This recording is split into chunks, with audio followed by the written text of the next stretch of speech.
Now time for one of today's trending tickers. You can scan the QR code below to track the best and worst performing stocks of the session with Yahoo Finance's trending tickers page. Let's get to it. TGT, Target, plunging today after missing third quarter results and both on earnings and revenue expectations and slashing its full year guidance. Saving grace, perhaps. The holidays may have started decently.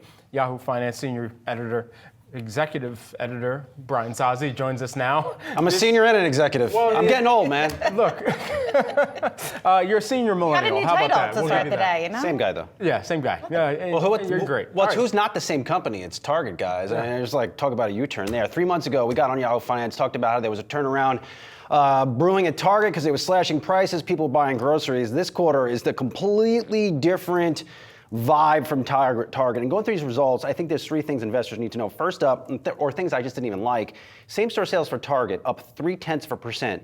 Not good in the context of a company trying or pitching or hyping a turnaround just 3 months ago. Also, compared to Walmart, Walmart U.S. same-store sales up 5.2%. Of course, the company reported their quarter results yesterday. Gross profit margin for Target down.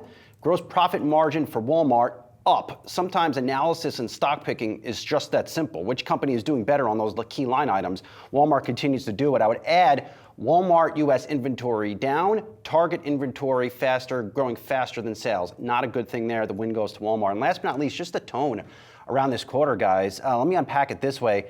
3 months ago, Target came out, raised its full year earnings guidance to $9 to $9.70 a share. Ahead of that report 3 months ago, they were at $8.60 to $9.60. This morning, after this earnings miss, they're now at $8.30 to $8.90 for the full year. So they're below that original guidance range they had out there about 3 to 6 months ago. Overall, not a good quarter for Target. I think it shows product misses in the apparel department, consumer weakness impacting the home goods, and the blunt reality of this. Target just does not sell enough fresh food. And guys, if you go to a Walmart store, some of these upgraded Walmarts, you walk in there, they have a deli slicing counter now. They're baking fresh bread. You can do your whole shopping experience inside of Walmart, and that's what people want right now. I'm not saying Target sells bad things, but you walk into your local Target, you can't do all your grocery shopping. That's just the bottom line, and that's why I think Walmart is winning massive share. And look, I just got a note from the folks at Citi. They're downgrading Target shares. I mean, they may have wanted to have done that a couple days ago, but they said Walmart is gaining a lot of market share, and this is what we talked to John David Rainey a little bit about yesterday, CFO of Walmart. Yeah, it's so interesting here when you stack up Walmart to Target. Obviously, Target at a disadvantage. I'm curious, is this more of a Target-specific problem, or are we going to see some of the pain here that clearly Target is experiencing and some of the other retailers that have yet to report? Target does well when the economy is doing well, and people have a little bit more money in their pocket to buy that cool-looking T-shirt in the apparel section, or that flower pot from the home goods department. I have too many of those. Right? We all do. Or that really new candle that they always seem to come out with. They're like these bowl candles. But anyway, that's just a me thing. But I think Target has to have a little bit of a philosophical or come to Jesus moment, where if they want to sell food and they really want to go toe-to-toe with Walmart, they have to start busting outside, knocking down some walls in the store and start selling more fresh food. But in order to do that, you have to have the supply chain, you have to have the vendor partners, but you also have to think like, all right, yeah, I sell apparel and home goods, and that's what we're known for, but like I need to sell like a rotisserie chicken. And like Walmart sells great rotisserie chicken, so does Costco. Like, how do I get in on that business and get people buying rotisserie chicken from my store? And when they come in, they'll buy a piece of apparel, and then my same-store sales are great, and I don't have these earnings crashes. Like, that's how it goes.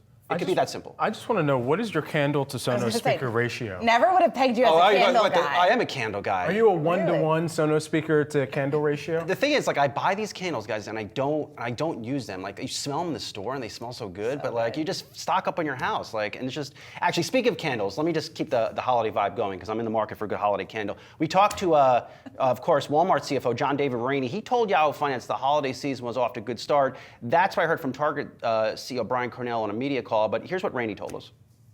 It's off to, I would say it's off to a good start, in line with our expectations. It's day to day. Some days are a little behind our expectations. Other days are a little bit better, but overall it's in line with our expectations. And look, our sales guidance for the fourth quarter was 3 to 4% up. So that's a pretty good indication of how we're thinking about the holiday season overall. To tie it all in a bow, if you're an investor on the Yahoo Finance platform and you're looking at the stock chart, year to date, 1 year, 2 years, The bottom line is this: Target's in the penalty box, and it's going to take a couple quarters of sustained improvement in same-store sales, profit margins, getting inventories more normalized for this company to re-excite investors. With this quarter today, there is a bit of I would say, a crisis of confidence in that investor base for Target, especially after they came out 3 months ago and said things were improving. Now to have a really completely different tone, come out here and cut guidance, I think they've lost a little bit of credibility. Certainly have. Take a look at the stock price. Shares off about 17% ahead of the open. Sauce, thanks.